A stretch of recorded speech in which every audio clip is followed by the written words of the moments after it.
Rebonjour. Donc, pour conclure cette série de capsules L'anxiété chez nos tout-petits, que puis-je faire en tant que personne éducatrice? On aborde la question de, OK, mais maintenant qu'on sait tout ça, maintenant qu'on a entendu parler des stratégies à mettre en place au quotidien, comment on fait ça pour faire descendre ça de manière concrète dans nos milieux sans s'essouffler non plus?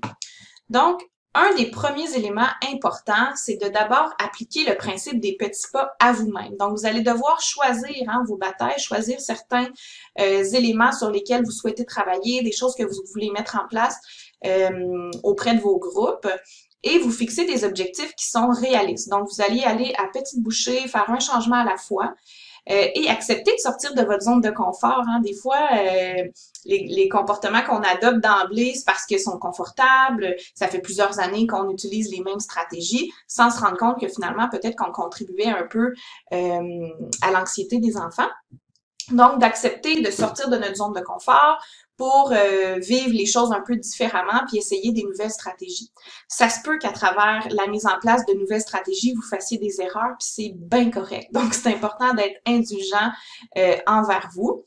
Et vous pourriez, par exemple, parler des changements à venir avec les enfants et leur expliquer pourquoi vous allez appliquer ces changements-là. S'il y a certains comportements que vous aviez, vous vous dites, OK, ça, c'est peut-être pas finalement favorable, bien, vous pourriez en discuter avec les enfants, surtout ceux et celles qui évoluent auprès des groupes d'enfants un peu plus vieux, parce qu'ils sont en mesure de comprendre quand on leur explique dans des mots d'enfants et tout ça.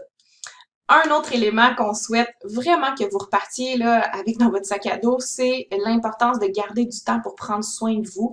Donc, vous avez une profession qui est pas évidente, qui est pas facile. Donc, c'est hyper important de prendre du temps, arrêter du temps à l'agenda pour dire, bon, mais ça, c'est du temps pour moi, où je vais faire des activités qui me plaisent, où je vais prendre soin de mes relations interpersonnelles, ou je vais seulement prendre du temps pour moi tout seul si c'est ça que vous avez besoin. Donc, essayez de mettre ça à l'agenda et vous serez à ce moment-là des adultes encore plus disponibles pour les enfants au quotidien. C'est vraiment super important. On vous a mis en terminant quelques suggestions de lecture si vous souhaitez mieux comprendre le stress et l'anxiété chez les enfants, si vous voulez avoir des stratégies pour d'autres stratégies en fait là à adopter ou à mettre en place dans votre quotidien. On vous a mis 3 références qui sont très bien vulgarisées, très intéressantes. Donc, Aider l'enfant anxieux de Sophie Leroux, Par amour du stress de Sonia Lupien et Attention enfant sous tension de Germain Duclos. Donc, 2 livres là, qui ont été parus aux éditions du CHU Sainte-Justine, l'autre aux éditions Au Carré. Et on vous a mis aussi quelques suggestions de lecture à découvrir avec les enfants.